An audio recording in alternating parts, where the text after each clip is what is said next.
નમસ્કાર વિદ્યાર્થી મિત્રો, હરિઓમ. તો આપણે ચેપ્ટર નંબર 8 એટલે કે રેડોક્સ પ્રક્રિયાઓ છે એ આપણે પૂર્ણ કર્યું. હવે નવું ચેપ્ટરની શરૂઆત કરીએ. ચેપ્ટર નંબર 12 અકાર્બનિક રસાયણ વિજ્ઞાન, એના કેટલાક સિદ્ધાંત અને એની પદ્ધતિઓ છે. આપણું ચેપ્ટર નંબર 12 આને આપણે ટૂંકમાં GOC એટલે કે જનરલ ઓર્ગેનિક કેમિસ્ટ્રી કહીએ. આ ચેપ્ટર છોકરાઓ એવી તૈયારી કરજો કે કન્ટિન્યુ હવે આપણે 12માનું પણ ચાલુ કરી દઈશું. આપણે 11માના કુલ 2 ચેપ્ટર છે ઓર્ગેનિક કેમિસ્ટ્રીના. એમાં ચેપ્ટર નંબર 12 છે કાર્બનિક રસાયણ વિજ્ઞાન અને ચેપ્ટર નંબર 13 છે આના પછીનું હાઇડ્રોકાર્બન. આ 2 ચેપ્ટર, પહેલું છે GOC. જો તમને GOC આવડશે એટલે કાર્બનિક રસાયણ વિજ્ઞાન તમને આવડશે તો આપણું 12માનું છે પાર્ટ 2 આવડશે, નકર આવડશે નહીં, એ ગેરંટી. જો ચેપ્ટર તમને આ ચેપ્ટર આવડશે તો જ તમને 12મામાં ટપો પડશે. બરાબર. તો આપણે શરૂઆત કરી. કાર્બનિક રસાયણ વિજ્ઞાન એટલે શું? તો કે આપણે જે શાખામાં આપણે કાર્બનિક સંયોજનો છે, કેવા કાર્બનિક સંયોજનોનો આપણે અભ્યાસ કરવાનો છે. એમાં કાર્બનિક એટલે કે કાર્બન. આપણે બધાને તમે ધોરણ 10માં ભણી ગયા છો જરીક તમે ઓર્ગેનિક. ઇથેન, મિથેન, પ્રોપેનની બનાવટ, ઇથેનની બનાવટ, આલ્કેન, આલ્કીન, આલ્કાઇન કેને કહેવાય એ તમે ધોરણ 10માં ભણ્યા છો. હાઇડ્રોકાર્બન તો તમે ઓલું કરતા પેટ્રોલ, ડીઝલ, ઊંજણ તેલ એનું આપણે શુદ્ધિકરણ કરતા, એ શું છે? હાઇડ્રોકાર્બન. પેટ્રોલ, કેરોસીન, ઊંજણ તેલ, નેપ્થા એ બધું શું છે? હાઇડ્રોકાર્બન એટલે કે કાર્બનિક સંયોજનો. એમાં કાર્બન તો આવે મેન શું? કાર્બન. કાર્બન એક એવો છે એ કેટેનેશનનો ગુણધર્મ આવે. કેનો? કેટેનેશન.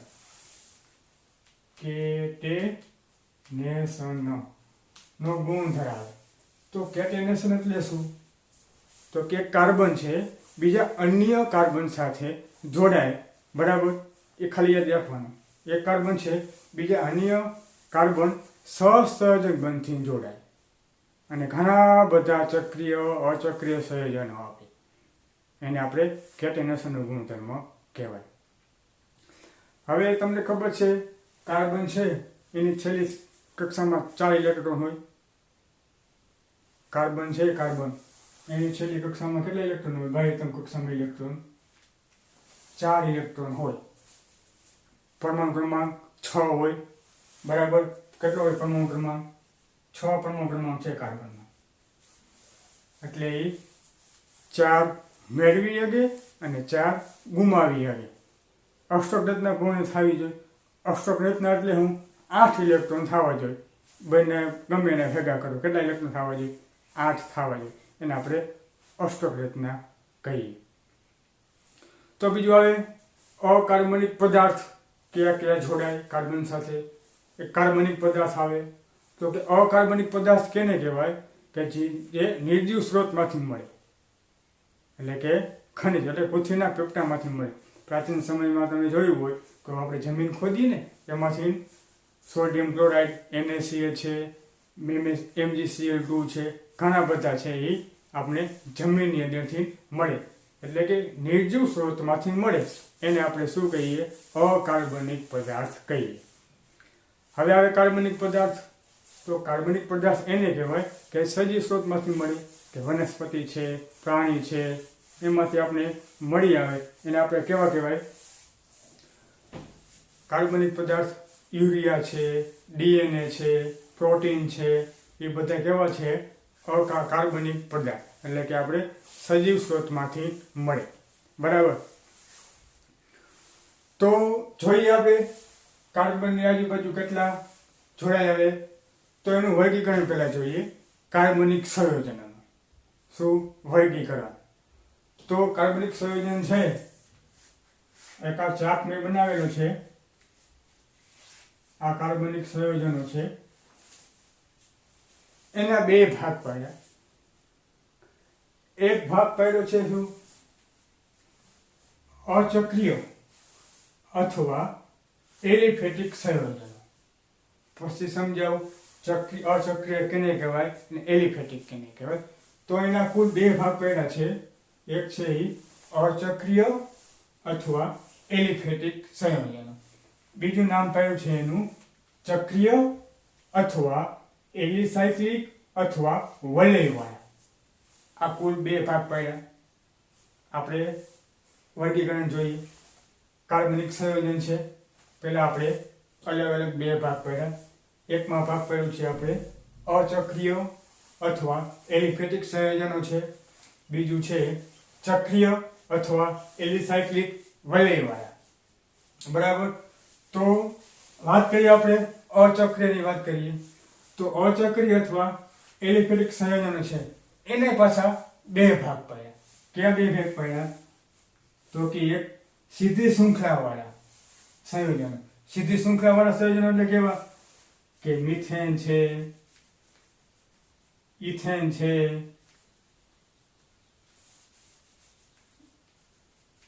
પ્રોપેન છે. એટલે સીધા જ જાય, આડા અવડા ક્યાં નહીં. એટલે કે સીધી શૃંખલાવાળા સંયોજનો. એમાં આવે મિથેન, ઇથેન, પ્રોપેન, બ્યુટેન. બરાબર. ખાલી યાદ રાખજો એ નામ શું કામ આવ્યા એ તમે અગાઉ આપણે ભણ્યા છીએ ચેપ્ટર 10માં. મિથેન CH4 કહેવાય, પછી ઇથેનને CH3 કહેવાય, પછી CH3 CH2 CH3 પ્રોપેન કહેવાય, 3 કાર્બન, પછી 4 કાર્બન વાળા. લાંબી શૃંખલા સીધી શૃંખલામાં જવા જોઈએ. બરાબર. એક ભાગ આનો પાડ્યો. બીજો ભાગ પાડ્યો શાખીય શૃંખલાવાળા. દાખલા તરીકે CH3 એક શાખા પાડી અને એક CH3. એવી રીતે બીજું ઉદાહરણ લઉં CH3 C ડબલ બંધ O આ H. ખાલી તમારે યાદ શું રાખવાનું? સીધી રેખામાં જાય છે અને એક શૃંખલા પડે છે. સીધી શૃંખલાવાળા સંયોજનો અને શાખીય શૃંખલાવાળા સંયોજનો. આ બે ભાગ પાડ્યા. આપણે સિમ્પલ જાતા હોય ને એને આપણે એલિફેટિક સંયોજનો કહેવાય. સીધી રેખાવાળા અને શાખીય શૃંખલાવાળા. એને આપણે અચક્રીય. અચક્રીય એટલે કે ચક્ર નથી આવતું, વલય નથી થતું, લાંબા જાય છે, શાખામાં જાય છે. પછી ભલે ને એકની બે શાખા હોય, આમાં હોય તો કાંઈ વાંધો નહીં. CH3 CH અહીંયા CH3 લઈ લ્યો, નીચે CH3 લખી નાખો, પણ એમાં શાખા પડે છે. બરાબર. આના મુખ્ય બે ભાગ અચક્રીયના સીધી શૃંખલાવાળા અને શાખીય શૃંખલાવાળા. પછી વાત કરીએ ચક્રીય. અને ચક્રીયમાં બે ભાગ પાડ્યા. એક કેવું પાડ્યું? સમચક્રીય એટલે કે ચક્રમાં ફક્ત કાર્બન એક જ હોય, એને આપણે સમચક્રીય કહેવાય. યાદ રાખજો, સમચક્રીય એટલે કે ચક્રમાં ફક્ત ને ફક્ત કાર્બન એક જ હોય. અને વિષમચક્રીય એના શાખામાં છે કાર્બનની સાથે સાથે નાઇટ્રોજન, ફોસ્ફરસ, ઓક્સિજન, સલ્ફર જોડાયેલા. જો આ છે આ ચક્રીય છે, છેક ચક્રીય. એની કાર્બન તો છે જ, આ બધે કાર્બન તો છે જ, પણ એની સાથે નાઇટ્રોજન જોડાયેલું છે. એટલે આને આપણે વિષમ ચક્રીય બેઝ કહેવાય. એ આપણે આગળ આવશે. ખાલી યાદ રાખો ને ચક્રીય કેને કહેવાય, અચક્રીય કેને કહેવાય. બરાબર. પછી સમચક્રીયમાં એના બે ભાગ પાડ્યા. કયા બે ભાગ પાડ્યા? તો કે એલિસાયક્લિક અને એરોમેટિક. એરોમેટિક એટલે કે રિંગવાળા, 6 કાર્બનવાળા. આને આપણે એરોમેટિક કહીએ. હમણાં આપણે આગળ જોઈએ. પહેલાં આપણે વાત કરી એલિસાયક્લિકની. એલિસાયક્લિક એટલે કે 3 કાર્બન, બેન્ઝીન ને રિંગ, એટલે સાયક્લો કહેવાય. શું કહેવાય આને? સાયક્લો. આનું બીજું નામ પાડવું હોય તો સાયક્લો. જ્યાં તમે શરૂઆત કરો ત્યાં જ પૂરું થાય. જેવું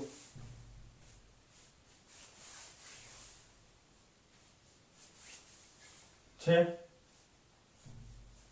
આને કહેવાય સાયક્લો અથવા એલિસાયક્લિક સંયોજનો. પછી એરોમેટિક છે.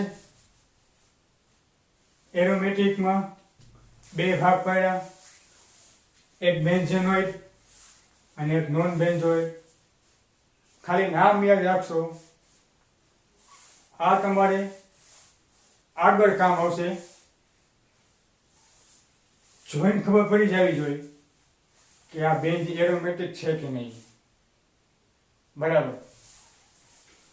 તો બેન્ઝીન છે, 6 કાર્બન હોય બેન્ઝીનમાં. આખું વલેલ પૂરું થાય આવી રીતે. આ એક આખું 6 કાર્બનનું વલેલ છે. હજી આ તો બેન્ઝીન દોરતા નહીં આવે. એટલે એની અંદર આમ ગોળમીંડું છે. ગોળમીંડું શું છે એ આપણે આગળ ભણશું. અત્યારે ફક્ત તમને એમ કહેવાય કે કાર્બનિક સંયોજનો છે એ કેટલા પ્રકારના છે, કેવા કેવા છે. બરાબર. કાર્બનિક સંયોજનો આપણે વર્ગીકરણ એટલે લીધું કે તમને ખબર પડે કે સંયોજનો કેટલા પ્રકારના બને અને કેવા કેવા બને. એના માટે આ લીધેલું છે. અને હકીકતમાં આ તમારે પૂછાશે ક્યાંય નહીં પરીક્ષામાં ક્યાંય પૂછાશે નહીં કે વર્ગીકરણ સમજાવો. આ તો આપણે તમે બુકમાં જોવો ને આવા સ્ટ્રક્ચર આવે એટલે ખબર પડી જાય કે આ એરોમેટિક છે કે નોન એરોમેટિક છે. એ ખબર પડવી જોઈએ. બીજું મારે જોતું નથી. બુકમાં આવું દોર્યું હોય તો આને ખબર પડી જાય છે કે આ એરોમેટિક બંધારણ છે, એને બેન્ઝીન કહેવાય. નામે હું તમને લખાવીશ. ઘણા બધા સંયોજનો એવા છે એ તમને હું શીખવાડીશ. અત્યારે ફક્ત તમે ઓળખો. બુકમાં જોઈને બુકમાં કે બંધારણ આવે તો એને તમે ખાલી ઓળખો. બરાબર. એમાં બેન્ઝેનોઇડના એક બેન્ઝીન છે, એક એનિલીન છે. બેન્ઝીન ઉપર આને કહેવાય ખાલી બેન્ઝીન. આ બેન્ઝેનોઇડ કેને કહેવાય? આ છે બેન્ઝીન. બેન્ઝીનની ઉપર કોઈ પણ જોડાયેલું હોય. મિથાઇલ CH3 છે, NH2 છે, કોઈ પણ ક્રિયાશીલ સમૂહ આગળ હમણાં એક પેજ છે તમારી ટેક્સ્ટબુકમાં કોઠો આપેલો છે. આખો ટેક્સ્ટબુકમાં તમને કોઠો આપેલો છે ક્રિયાશીલ સમૂહનો. આ બેન્ઝીન રિંગમાં કોઈ પણ ક્રિયાશીલ સમૂહ જોડાય, પછી NH2 હોય, CHO હોય, CH3 હોય, એને બધાને કેવા કહેવાય? એરોમેટિક કહેવાય. બેન્ઝેનોઇડ સંયોજનો. બરાબર. પછી છે નોન બેન્ઝોઇડ. એના ઉદાહરણ મેં લખેલા છે. આ જ ઉદાહરણ છે. નોન બેન્ઝોઇડ એટલે કે 6 કાર્બનની રિંગને ઇથિન વધારે. જો આમાં 7 રિંગ છે, 7 કાર્બન. જો આ 1, આ 2, આ 3, આ 4, આ 5, આ 6 અને આ 7. એટલે કે આમાં કાર્બન જો 1, 2, 3, 4, 5 ને 6 કાર્બન છે. એટલે આપણે આને એરોમેટિક બેન્ઝેનોઇડ સંયોજન કહેવાય. આમાં જો 1 carbon, 2 carbon, 3 carbon, 4 carbon, 5 carbon, 6 carbon, 7 carbon. 7 carbon વાળા અથવા 8 વાળા, 9 વાળા, 10 વાળા જેટલા હોય, પણ હોવું કેવું જોઈએ? આમ વલયમાં હોવું જોઈએ. વાત કરી છે આપણે વલયવાળા સંયોજનો. તો આ બધા કેમાં આવે? નોન બેન્ઝોએટમાં આવે. ફરી એકવાર કાર્બનિક સંયોજનો છે, ઘણા બધા કાર્બનિક સંયોજનો હોય, એનું આપણે વર્ગીકરણ કરીએ તો પહેલા બે પ્રકાર છે, અચક્રીય અને ચક્રીય છે. પછી અચક્રીયમાં આપણે એને બીજા નામે એલિફેટિક સંયોજનો કહેવાય. એ પણ બે પ્રકારના છે, એક સીધી શૃંખલાવાળા અને એક શાખ્ય શૃંખલાવાળા. બરાબર, એના ઉદાહરણ મેં આપેલા છે અહીંયા અલગ અલગ. પછી આ બાજુ ચક્રીય અથવા એલિસાયક્લિક અથવા વલયવાળા, તો એના બે પ્રકાર પડ્યા, સમચક્રીય અને વિષમચક્રીય. આમાં ફક્ત ચક્રમાં શું હોય? કાર્બન હોય. આ ચક્રમાં કાર્બન સિવાય નાઇટ્રોજન, ઓક્સિજન, સલ્ફર આ જોયેલા છે અહીંયા, અને અહીંયા છે O, ફ્યુરાન અને પેરિડીન ના તમારી બુકમાં આપેલા જ છે. પછી એના સમચક્રીયના પાછા બે પ્રકાર પડ્યા, એક છે એલિસાયક્લિક છે અને એક એરોમેટિક સંયોજનો છે. આપણે એરોમેટિક સંયોજનો બહુ ઉપયોગ લેવાનો છે. કેનો? એરોમેટિક સંયોજનો. એમાં પાછા બેન્ઝેનોઇડ અને નોન બેન્ઝોઇડ, એટલે જે 6 કાર્બન વાળા હોય એ બધાને આપણે બેન્ઝેનોઇડ કહીએ, અને નોન બેન્ઝોઇડ છે એ આવી વલયમાં 7 આવેલા હોય. બરાબર, આ થયું કાર્બનિક સંયોજનનું વર્ગીકરણ. આટલા પ્રકારના કાર્બનિક સંયોજનો બને. બરાબર, હવે આગળ જઈએ, માહિતી આપી દઉં કે આ કાર્બન છે, આ કાર્બનની બાહ્યતમ કક્ષામાં 4 ઇલેક્ટ્રોન હોય. કેટલા? 4 ઇલેક્ટ્રોન. આ 1, આ 2, આ 3 અને આ 4. એનો પરમાણુ ક્રમાંક કાર્બનનો કેટલો હોય? તો કે 6 હોય. અને ઇલેક્ટ્રોન રચના તમે ભણાવીશું આવી રીતે 1s2, 2s2, 2p3, 2p4, 4 ને 2 6. આવી રીતે એની ઇલેક્ટ્રોન રચના છે. આ 1s શું છે, 2s શું છે એ તો તમારે અગાઉ આવી ગયો છે. આ S કક્ષક કહેવાય, P કક્ષક, D કક્ષક અને F કક્ષક. આ 4 કક્ષકો છે, S, P, D અને F. આમાં વધુમાં વધુ છે 2 ઇલેક્ટ્રોન સમાય, આમાં બધું છે 6 ઇલેક્ટ્રોન સમાય, આમાં 10 અને આમાં 14. આ P કક્ષકો, એની પેટા કક્ષકો હોય 3, PX, PY અને PZ. બધામાં 2 ઇલેક્ટ્રોન સમાય. કેટલા? 2 ઇલેક્ટ્રોન. તો કાર્બનની આપણે વાત કરીએ તો છેલ્લી કક્ષામાં એના 4 ઇલેક્ટ્રોન હોય. તો 4 ઇલેક્ટ્રોન છે એની આપણે જોઈએ બધી બાજુ હાઇડ્રોજન જોડીએ. હાઇડ્રોજનમાં છેલ્લી કક્ષામાં કેવું હોય? પહેલું તત્વ છે આ કોષ્ટકનું, કેટલા ઇલેક્ટ્રોન હોય? 1 અને 1. તો હાઇડ્રોજનનો 1 ઇલેક્ટ્રોન અને કાર્બનનો આ વચ્ચે બંધ બને. થઈ ગયા 4 સંયોજકતા પૂરી, થઈ ગયા અષ્ટક રચના પૂરી. એની 8 થઈ ગયા, 4 હતા અને 4 બંધથી જોડાયેલા. તો આ જે બંધ બન્યો ને એને કહેવાય સહસંયોજક બંધથી બનાવે. શું બનાવે?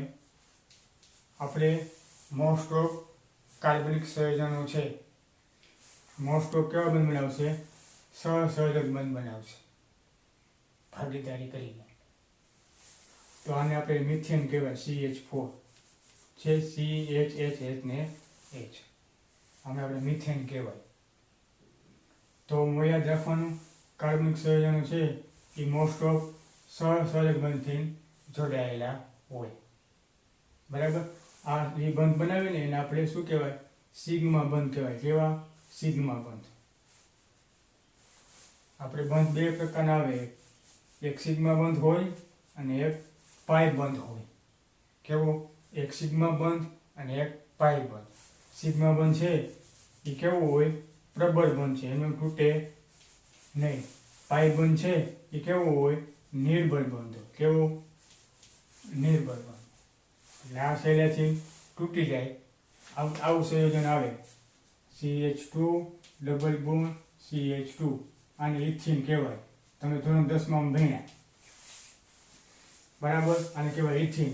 એક સિગ્મા બંધ છે અને એક કેવો છે? પાઈ બંધ છે. એક સિગ્મા બંધ છે, બરાબર? તો હું તમને અલગ અલગ સંયોજનો છે એ તમારે કેવી રીતે લખવા એ શીખવાડું. જો દાખલા તરીકે કાર્બનની એક શૃંખલા છે CH3 CH2 CH2 CH3, આવી કંઈક શૃંખલા આપેલી છે. પહેલા આ સંયોજનને ઘણી બધી રીતે લખી શકાય. તો કેટલા પ્રકારે લખી શકાય ને એ તમે આપણે જોઈએ. તો એક રીત તો આ થઈ, બરાબર. પછી બીજી રીત લખાય તો કે કાર્બન છે, એક કાર્બન, એમાં હાઇડ્રોજન કેટલાની પાસે છે? 3. તો એક H અને એક H. આ થઈ ગયું, આનું કામ પૂરું. પછી વચ્ચે બંધ છે, સિગ્મા બંધ, સિગ્મા બંધ. વળી પાછો કાર્બન, વળી પાછો કાર્બન. કાર્બનની આજુબાજુ કેટલા હાઇડ્રોજન છે? તો કે 2. તો કે એક H અહીંયા, એક H અહીંયા. આનું કામ પૂરું. પછી એક વળી સિગ્મા બંધ છે, વળી કાર્બન, વળી કાર્બન. એની પાછું H કેટલા? 2. તો કે એક H અહીંયા, એક H અહીંયા. વળી પાછો એક કાર્બન. પછી છેલ્લા કાર્બનમાં એક H અહીંયા, એક H અહીંયા, એક H અહીંયા. થઈ ગયા. તો સેમ જ છે, પણ આપણે લખવાની પદ્ધતિ છે એ જરીક અલગ છે. હજી જો આને આમ લખાય, એક આમ, એક આમ, એક આમ અને એક આમ. આ છેડે છે એ CH3 છે, આ CH3 છે, અહીંયા CH2 છે, અહીંયા CH2 છે. તો આને આમે પણ લખાય. લખવાની પદ્ધતિ કહું છું. પછી આગળ હું આવા ચક્કર જ દોરીશ, પછી એમ કંઈ કહીશ નહીં. આના ચક્કર જ દોરીશ આવી રીતે. કાર્બન શૃંખલા જેટલી વધારતા જાઓ. હવે અહીંયા કરો CH2, આ CH2 CH3, તો કાંઈ આમાં કાંઈ વધી જાય. આ છેલ્લે CH3. હવે ખાલી આમ દોરેલું હોય ને, અને છેલ્લે છેલ્લો છે, છેલ્લો, એટલે આને છેડો કહેવાય. છેડામાં શું હોય? CH3. બાકીમાં અહીંયા CH2, અહીંયા CH2, અહીંયા CH2, અહીંયા CH2, વળી પાછો આ બીજો છેડામાં શું હોય? CH3. પડે ખબર? આ CH3. રેડી? હવે વાત કરી દઉં તમારી ટેક્સ્ટબુકમાં તો લખાય. આજની પરીક્ષામાં કંઈ પૂછાતું નથી, બરાબર? આ મેં અત્યારે જે કરાવ્યું એ તમારા કોર્સમાં, અત્યારે એક્ઝામમાં કોર્સમાં છે નહીં. પણ જો તમને આ બેઝ તમને ન આવડે તો હું આગળ ભણાવીશ, એમ આવી રીતે હું દોરીશ તો તમને ખબર ન પડે. એટલે આ બધું શીખવાડવું ફરજિયાત છે. તમે ટેક્સ્ટબુકમાં આપેલું જ છે, બરાબર? પણ પરીક્ષામાં કંઈ પૂછાશે નહીં, એ યાદ રાખજો. આ ફક્ત ને ફક્ત તમે ઓળખવા માટે જ કરાવેલું છે કે આમ હોય, આને આવી રીતે લખાય. ખાલી એક લીટો હોય અને ખાલી આમ. તો આને આપણે CH3 કહેવાય, બે બાજુ CH3 કહેવાય, વચ્ચેના છેડાને CH2 કહેવાય અને CH2 કહેવાય. ખબર પડવી જોઈએ, બરાબર?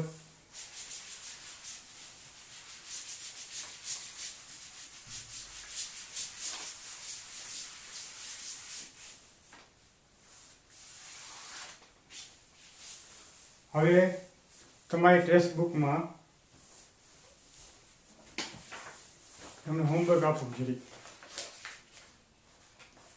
જો તમે ટેક્સ્ટ બુકમાં પેજ નંબર 329 છે, કેટલા 329 પેજ નંબર છે 329 ઉપર, એમાં કોઈ વાપર્યો છે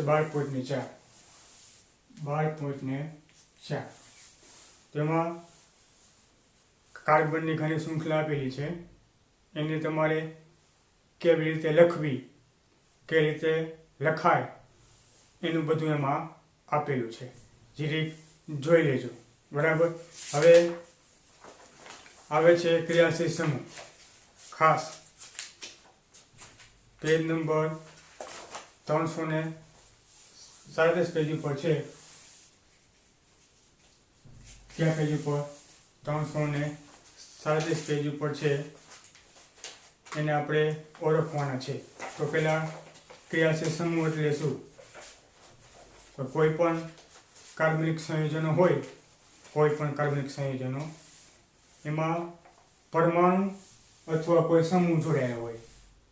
દાખલા તરીકે આ છે, આ CH3 છે, બરાબર. હવે આ કોઈ કાર્બનિક સંયોજન આપણે આપેલું છે. ક્રિયાશીલ સમૂહની વાત કરીએ છીએ. તેની ક્રિયાશીલ સમૂહ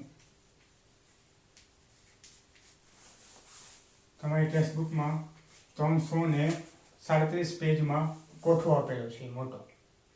એ જો કોઠો એટલો મહત્વનો છે, એ કોઠા સિવાય તમને આવડશે નહીં. ગમે એમ કરીને એ કોઠો તમારે કરવાનો છે. એમાં ઘણા બધા ક્રિયાશીલ સમૂહ આપેલા છે. આપણે એનું નામકરણ કરવાનું છે અને આપણે નામ આપવાનું છે. એના ઘણા બધા સોપાનો છે. તો પહેલાં આપણે એ કોઠો છે ક્રિયાશીલ સમૂહનો, એને એટલે શું?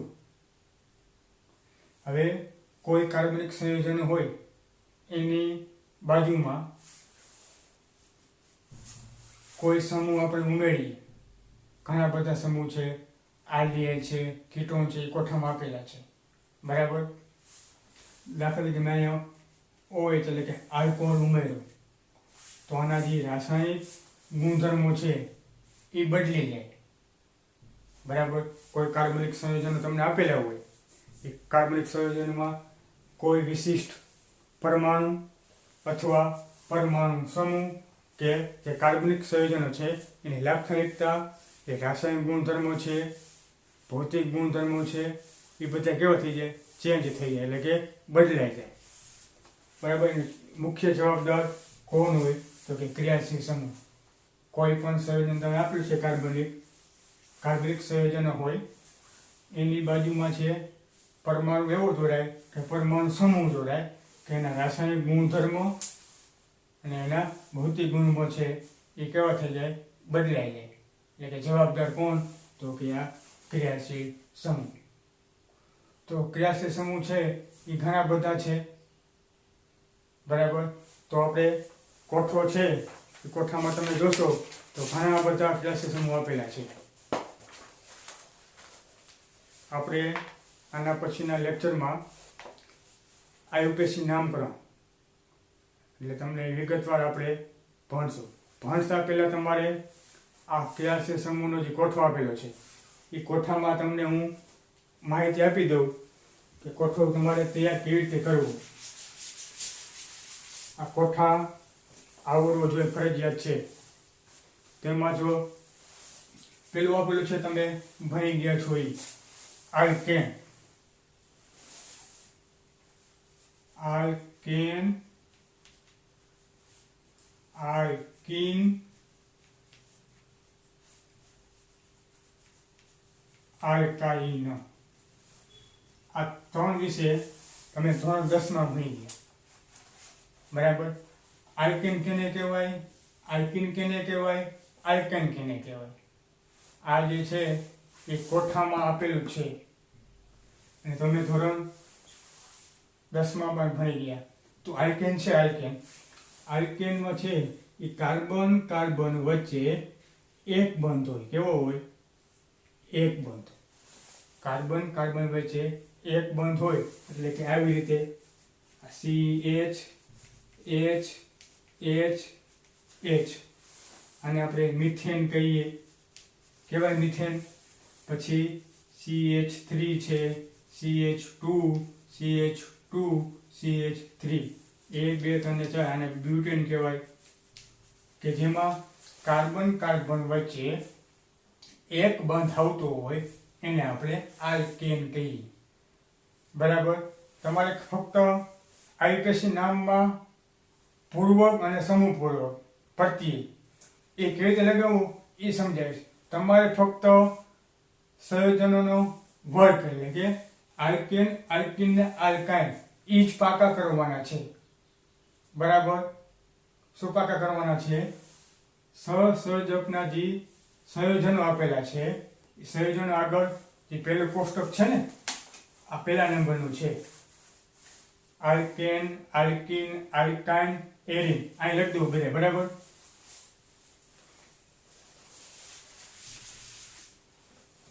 પછી એરિન છે, પછી હેલાઇડ છે, પછી ઇથર છે, કીટોન છે, પછી આલ્કોહોલ છે, ઘણા બધા આપેલા છે. બરાબર. કોઠામાં એ કોઠામાં તમારે ફક્ત નામ યાદ રાખવાના છે ખાલી આટલા. હવે આલ્કીનને આપણે ડબલ બોન્ડ કહીએ. આલ્કાઇનમાં કાર્બન કાર્બન વચ્ચે 3 બંધ હોય. બરાબર. પછી એરિન એટલે કે બેન્ઝીનની રિંગ છે. હેલાઇડ એટલે કે હેલોજન સમૂહ છે. ઇથર એટલે કે ROR. આ તમારે પાકા કરવાના છે. આઈયુપીએસી નામકરણ જ્યારે હું કરાવીશ ત્યારે તમને હું કહેતો જઈશ. બરાબર. આઈયુપીએસી નામકરણ જ્યારે હું કરાવીશ આના બીજા લેક્ચરમાં ત્યારે તમને હું કહેતો જઈશ કે આને આપણે આ સમૂહ વડે ઓળખાય. તમારે ફક્ત નામ યાદ રાખવાના છે આ બાજુના બંનેને. આખો કોઠો છે, આખો કોઠામાં જે પેલી બાજુ છે એ તમારે પાકું કરવાનું છે. આ તમારું હોમવર્કમાં આ કોઠો તમારે 2 વાર લખીને મને દેવાનો છે. બરાબર. આ જો કોઠો નહીં આવડે તો કાર્બનિક એટલે કે આપણે શરૂઆતના જે લેક્ચર છે જીઓસીના આપણે આને ટૂંકમાં જીઓસી કહીશું કે જનરલ ઓર્ગેનિક કેમિસ્ટ્રી. બરાબર. તો આ કોઠો તમને નહીં આવડે તો બાકીનું આપણું ઓર્ગેનિક કેમિસ્ટ્રી છે એ આવડવાનું નથી. બરાબર. આ કોઠો કયા છે સમૂહ છે અલગ અલગ કાર્બનિક સંયોજનોના એ ખાસ કરવાનો છે. આવતા લેક્ચરમાં આપણે એ કોઠા સહિત આઈયુપીએસી નામકરણ ભરશું. આઈયુપીએસી શું છે, શું કહેવા માગે છે આપણે આવતા લેક્ચરમાં ભણશું. અસ્તુ.